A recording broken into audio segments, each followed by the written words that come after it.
Hello बच्चों। तो जो आज का हमारा क्वेश्चन है वो हमने एक साथ दो क्वेश्चन लिया हुआ है, जिससे कि आपको कॉन्सेप्ट अच्छे से समझ में आए और आपका कॉन्सेप्ट बिल्ड हो जाए, मजबूत हो जाए, जिससे कि जब आप किसी भी क्वेश्चन को डिटेल में देखते हो ना, तो आपको चीज़ें समझ में आती हैं। तो फिर वो आपको बार बार रटना नहीं पड़ता। जो चीज़ें एक बार समझ में आ जाती है ना, तो वो आगे तक आपको लेके जाती है। जैसे अब ये जो क्वेश्चन है दोनों, पहले मैंने उसे डिटेल में किया, फिर मैंने आपको उसका शॉर्ट बताया कि आप इसको कम टाइम में कैसे सॉल्व करोगे। बट ये जो शॉर्ट है, ये जो क्वेश्चन है, शॉर्ट मेथड है जो इसका, ये आपको तभी पेपर में रिमाइंड आएगा, पेपर में याद आएगा, जब आपका ये कॉन्सेप्ट क्लियर होगा। ठीक है ना।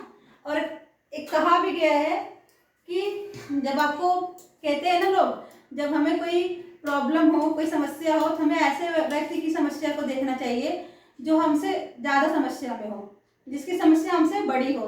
तो हमें अपनी समस्या क्या लगने लगती है? छोटी। तो फिर हम अच्छा फील, मतलब फिर हमें लगता है कि यार उसके सामने तो हमारा कुछ भी नहीं है, इतना ज़्यादा मायूस नहीं होना है। जब वो कर सकता है तो हम भी कर सकते हैं। उसी तरीके से इसमें भी अप्लाई होता है। जब आप क्वेश्चन को डिटेल में एक बार समझ लोगे ना, फिर बात आए, फिर आप जब शॉर्ट देखोगे तो इसके सामने इसकी वैल्यू आपको ज़्यादा लगेगी, तब ये चीज़ें आपके दिमाग में सेव रहेगी। ठीक है। सॉरी।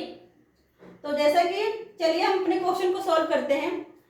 सबसे पहले हमें क्या करना है, किसी भी क्वेश्चन को डिटेल में समझना होता है, फिर उसके बाद हम उसका शॉर्ट मेथड देखेंगे, जैसे कि वो क्वेश्चन हमें समझ में भी आए और जरूरत पड़ने पर हम उसको कर पाए और वो हमें याद आ जाए। ठीक है। सॉरी, मुझे थोड़ा खांसी आ रही है आज। तो हमारा पहला क्वेश्चन है, if the price of rice increase by 30%, then by what percent should its consumption be decreased so that the total expenditure remains same? कह रहे हैं कि जो राइस का प्राइस है, अगर उसमें 30% की क्या कर दिया जाए, बढ़ा दिया जाए, 30% क्या कर दिया जाए, इंक्रीज कर दिया जाए, तो जो उसका कंजम्पशन हो रहा है ना, वो कितना डिक्रीज कर दिया जाए कि जो उसका एक्सपेंडिचर है वो क्या रहे, सेम रहे। यानी जो चावल पर हमारा खर्चा है वो क्या रहे, सेम रहे। ठीक है ना। और दूसरा क्वेश्चन है, if the price of rice decrease by 30%, then by what percent should its consumption be increased so that the total expenditure remains same? Second जो हमारा नेक्स्ट क्वेश्चन है, वो कह रहे हैं कि अगर हम राइस के प्राइस को 30% डिक्रीज कर देते हैं, मतलब कम कर देते हैं, तो कितना परसेंट हमें उसके कंजम्पशन को बढ़ाना होगा कि जो उसका टोटल एक्सपेंडिचर हो रहा है ना, वो क्या रहे, सेम रहे। तो क्वेश्चन एक में क्या है, इंक्रीज हो रहा है, एक में क्या हो रहा है, डिक्रीज हो रहा है। ठीक है। और देन हमें दोनों में क्या निकालना है, अपना कंजप्शन का परसेंटेज निकालना है, जिससे कि हमारा जो एक्सपेंडिचर हो रहा है वो क्या हो रहा है, सेम हो। तो सबसे पहले हम लेट कर लेते हैं कि जो हमारा कंजम्पशन है वो कितना हो रहा था, पहले 100, और जो हमारा प्राइस था वो भी कितना था, 100 था। तो जब हमारा कंजम्पशन 100 था, प्राइस 100 था, तो टोटल एक्सपेंडिचर कितना हो रहा था, 100 × 100 इज इक्वल टू मतलब 10,000। ठीक। टोटल एक्सपेंडिचर ये दोनों क्वेश्चन के लिए है, टोटल एक्सपेंडिचर इसके लिए भी और इसके लिए भी, और इन दोनों का सोल्यूशन यहाँ पे दिया हुआ है। ठीक है, यहाँ और यहाँ। फिर इस क्वेश्चन में क्या हो रहा है कि 30% प्राइस को क्या कर रहे हैं, राइस के प्राइस को इंक्रीज कर रहे हैं। आफ्टर 30% इंक्रीज इन प्राइस, तो जो प्राइस जब इंक्रीज हो गया तो भाई राइस का जो प्राइस है वो क्या हो जाएगा, इंक्रीज हो जाएगा। तो फिर हमारा न्यू प्राइस क्या हो गया, 130। अच्छा बच्चों, 130 आया कैसे, मैं आपको ये एक्सप्लेन कर देती हूँ। देखिए 30% इंक्रीज हो रहा था, मतलब 100 का 30% कितना होगा, 30। पहले प्राइस कितना था, 100। जब 100 का 30% निकाला 30 आया, उसे हम क्या करें, 100 में 30 ऐड कर देंगे, तो कितना हो गया, न्यू प्राइस हमारा कितना आ गया, 130। फिर हमने क्या करा, कंजम्पशन पहले तो 100 था, लेकिन अभी हमें ये निकालना है कि जब न्यू प्राइस आया तो न्यू कंजम्पशन भी आएगा, तो वो कंजम्पशन ही तो हमें निकालना है। तो हम लेट कर लेते हैं कि हमारा जो न्यू कंजम्पशन होगा वो कितना है x, ठीक है। तो जब प्राइस भी न्यू, कंजम्पशन भी न्यू, तो एक्सपेंडिचर भी न्यू होगा, नया एक्सपेंडिचर भी आएगा, वो कितना हो गया, प्राइस मल्टीप्लाई बाय कंजम्पशन यानी 130x। Since expenditure remain same, question में कह रहा है हमें करना क्या है कि एक्सपेंडिचर को सेम रखना है। तो जब एक्सपेंडिचर को सेम रखना है, इसका मतलब जो हमारा टोटल एक्सपेंडिचर ये 10,000 था, वो न्यू एक्सपेंडिचर 130x के बराबर हो जाएगा, इक्वल हो जाएगा। तो हमने 130x इक्वल्स टू 10,000 कर दिया। देन यहाँ से x की वैल्यू फाइंड आउट करने की कोशिश करी है, मतलब करी है। तो 130 कहाँ आ गया, डिनोमिनेटर में 10 से 10 कैंसिल आउट, 1000 और डिवाइड बाई 13। तो हमने 13 से 1000 को डिवाइड किया है डिटेल में, जैसे आपको कहीं कोई दिक्कत ना आए कैलकुलेशन में। कभी कभी क्या होता है, बच्चों को समझ में आ रहा होता है, लेकिन कभी कभी वो कैलकुलेशन में कहीं ना कहीं फंस जाते हैं, तो उनका फिर प्रॉब्लम आने लगता है कि कैलकुलेशन पूछे तो किससे पूछे। टीचर से पूछ नहीं सकते, क्योंकि उन्हें लगता है कि टीचर बोलेंगे कि सिंपल सा डिवीजन भी इसको नहीं आ रहा था, आगे क्या करेगा। तो कभी कभी कोई भी कैलकुलेशन फंसा देता है बच्चों को, तो बच्चे वहाँ मोटिवेट हो जाते हैं। इसलिए मैंने इसको क्या करा है, हर एक कैलकुलेशन को सॉल्व कर दिया है, जिससे कि आपको कहीं प्रॉब्लम ना आए। तो सो डिक्रीज इन कंजम्पशन, अब हमें निकालना क्या था, कंजम्पशन में डिक्रीज कितना हो, कंजम्पशन का डिक्रीज परसेंटेज निकालना था। तो हमारा जो कंजम्पशन था एक्चुअल में 100, और यहाँ जो एक्स की वैल्यू आई थी वो कितनी आ गई, 76.92। तो हमें करना क्या है, 100 में से अगर हम 76.92 सब्ट्रैक्ट कर देंगे, ये 76.92 आया कहाँ से, तो हमने क्या करा था, 1000 में 30 से डिवाइड किया था, तो 30 से 1000 को डिवाइड किया तो हमारा 76.92 आया, ठीक है ना। तो एक्स की वैल्यू क्या आ गई, 76.92। तो फिर कंजम्पशन में कितना डिक्रीज हो रहा है, कितना डिक्रीज करना पड़ेगा हमें, 700 माइनस 76.92 करेंगे तो कितना आ जाएगा, 23.08%। अगर यहाँ पे भी आपको दिक्कत आ रही है, कैसे सब्ट्रैक्ट किया वो बता देती हूँ। देखिए बच्चों, पहले हमें 100 लिखना है, फिर यहाँ पे फिर हमने क्या लिखा, 76.92, ठीक है ना। तो क्योंकि यहाँ पे डेसिमल, आप यहाँ भी डेसिमल लगा के यहाँ 0 0 लिख दीजिए, ठीक है। तो फिर 10 माइनस 2 कितना हो गया, 10 9 8, और 9 माइनस 9 कितना हो गया, 0। अब यहाँ क्या बचा आपका 9, है ना, क्योंकि इसके पास भी कुछ नहीं था, इसके भी पास कुछ नहीं था, तो फिर इन दोनों ने इसे क्या किया, बोरो लिया। तो ये 10, ये इसने इसको दिया, इसके पास भी नहीं था, इसके पास भी नहीं था, इसने इससे मांगा, ये 10 हुआ, फिर इसने इससे मांगा, ये 10 हुआ, फिर इसने इसको दिया, ये 10 हुआ, फिर इसने इसको दिया, ये 10 हुआ, तो ये 10 हो गया, 10 में से 2 गया 8, फिर ये बचा कितना 9, 9 माइनस 9 0, फिर इसने भी इसको दिया था, ये कितना बचा 9, 9 में 6 गया 3, और इसने कितना दिया था 1, इसने भी दिया था, ये भी क्या हो गया 9, 9 में 2, 9 में 7 गया 2, तो हमारा आ गया 23.08%, ठीक है। तो ये आंसर हमारा, इसका आंसर आ गया। अब आ जाते हैं अपने इस वाले क्वेश्चन में, सेकंड वाले क्वेश्चन में, आफ्टर 30% डिक्रीज इन प्राइस। अब इस क्वेश्चन में क्या हो रहा है कि 30% प्राइस में क्या कर रहे हैं, हम डिक्रीज कर दे रहे हैं। तो यानी 30% प्राइस में क्या कर दे रहे हैं, कम कर दे रहे हैं। तो जब जैसे ही प्राइस कम हुआ तो न्यू प्राइस आएगा, न्यू प्राइस क्या हो जाएगा 70, ऐसे हुआ। तो जैसा कि बच्चों 30% इसका 100 में कितना होगा 30, और हम कम कर रहे हैं, लेस कर रहे हैं, मतलब डिक्रीज कर रहे हैं, तो 100 माइनस 30 इज इक्वल्स टू 70, ठीक है। जब प्राइस न्यू हुआ तो कंजम्पशन भी न्यू होगा, जो कि हमें निकालना है। हमने क्या एज्यूम कर लिया, x। तो जब प्राइस भी न्यू, कंजम्पशन भी न्यू, तो एक्सपेंडिचर भी क्या होगा, न्यू होगा। तो एक्सपेंडिचर क्या हो जाएगा, new expenditure, price multiply consumption, तो हमारा क्या हो गया 70x।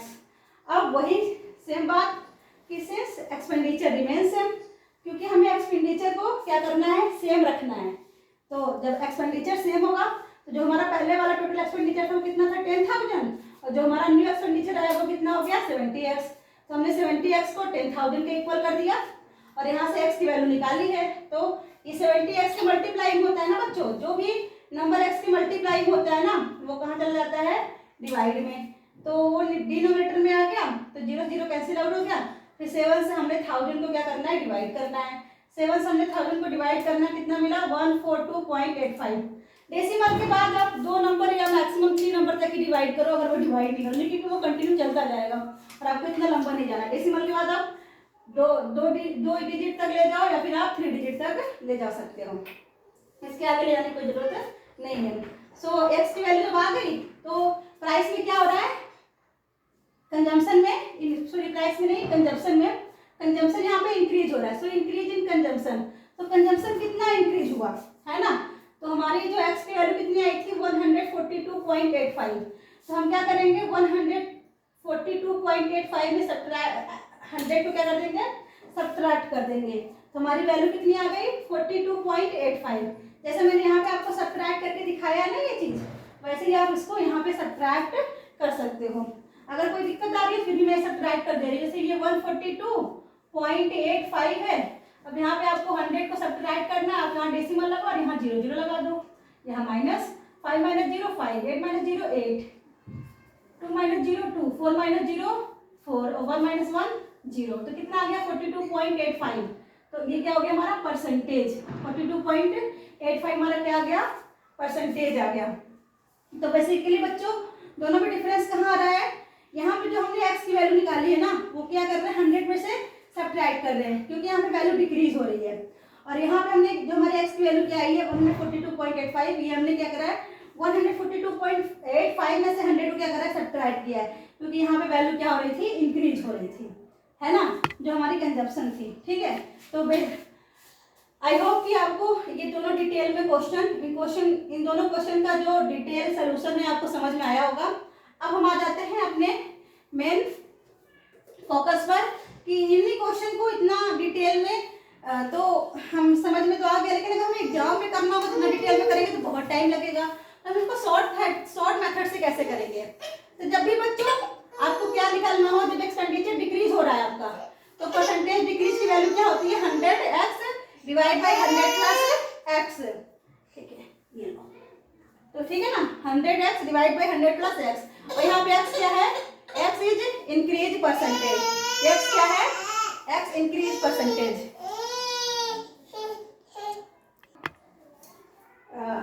थोड़ा सा वीडियो को पॉज करना पड़ा, छोटा सा मेरा बेबी है ना तो परेशान कर रहा था, उसको कुछ चाहिए था खेलने के लिए, वो दे दिया। अब हम अपना कंटिन्यू करते हैं। तो जब भी परसेंटेज डिक्रीज निकालना है तो हम क्या करेंगे 100x divide by 100 plus x. यहाँ पे x क्या है where x is increase percentage, और जब परसेंटेज इंक्रीज निकालना हो तो 100x divide by 100 minus x. यहाँ पे x क्या है डिक्रीज परसेंटेज। ठीक है ना, तो पहला क्वेश्चन हमें यहाँ पे क्या निकालना है डिक्रीज परसेंटेज निकाला ना। So should it's consumption be decrease. तो यहाँ पे कंजम्पशन क्या हो रहा था डिक्रीज हो रहा था, इसलिए हमें क्या निकालना था डिक्रीज परसेंटेज निकालना था।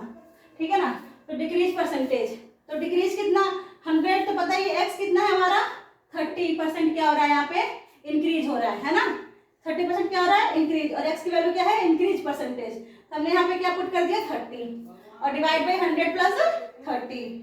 और इसी तरीके से इंक्रीज परसेंटेज यहाँ पे हमें क्या कर रहा है एक्सपेंडिचर हमारा कितना क्या हो रहा है इंक्रीज हो रहा है, कंजम्पशन भी इंक्रीज, तो यहाँ पे हमें कंजम्पशन के इंक्रीज का निकालना है। ठीक है ना, तो यहाँ पे क्या आ गया percentage increase equals to 100 multiply 30 divide by 100 minus 30।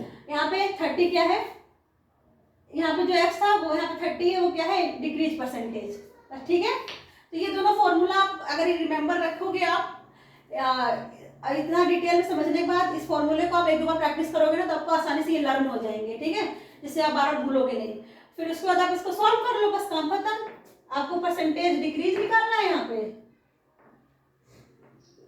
Is equals to ये 1300 हो जाएगा 1300 और ये हो जाएगा 130। ठीक है, ये हो जाएगा ना 30 का मल्टीप्लाई करेंगे 30 का मल्टीप्लाई करेंगे ये 3000 हो जाएगा। कितना हो जाएगा 3000 और 100 में 30 ऐड करेंगे 130। और परसेंटेज इंक्रीज निकालना है हमें,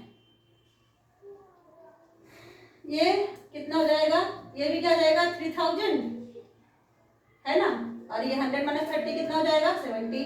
1070 कैंसिल आउट, 1070 कैंसिल आउट। अब 300 को 30 से डिवाइड कर दो, यहाँ पे 307 को डिवाइड कर दो। चलो डिवाइड करके देखते हैं, हमने 13 से किसको डिवाइड किया 300 को, है ना, तो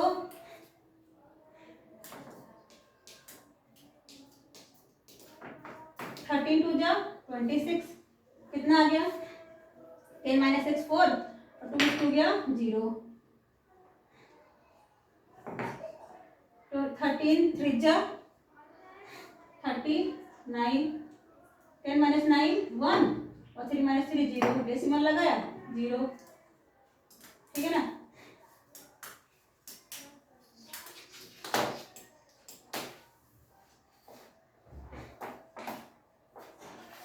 इसको सॉल्व करेंगे, इसको जब डिवाइड करेंगे, हाँ तो यहाँ पे 0, अब देखो यहाँ पे ये क्या है, ये 10 है ना, छोटा है तो यहाँ पे 1 जीरो और लगाएंगे तो 1 जीरो और यहाँ पे आ गया। अब 13 जब यहाँ से मैं फटाफट देख ले रही हूँ,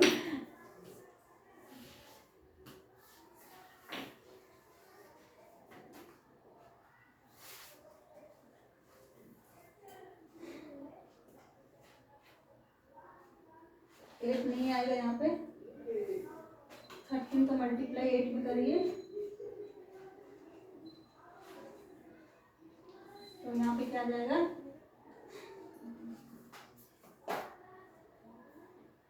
ठीक है। अब इसको कैलकुलेट कर लेना जल्दी से, ठीक है बच्चों, इसको थोड़ा कैलकुलेट कर लेना। ये आ जाएगा आपका, जब 313 से डिवाइड करोगे तो अब आपका आ जाएगा 23.08%। और यहाँ पे आ जाएगा आपका, डिवाइड करके देख लेने से, यहाँ पे डिवाइड किया है 42.85%। ये आपका आंसर है और ये आपका आंसर, ठीक है। तो बच्चों आपको ये क्वेश्चन समझ में आया होगा। धन्यवाद, जय हिंद।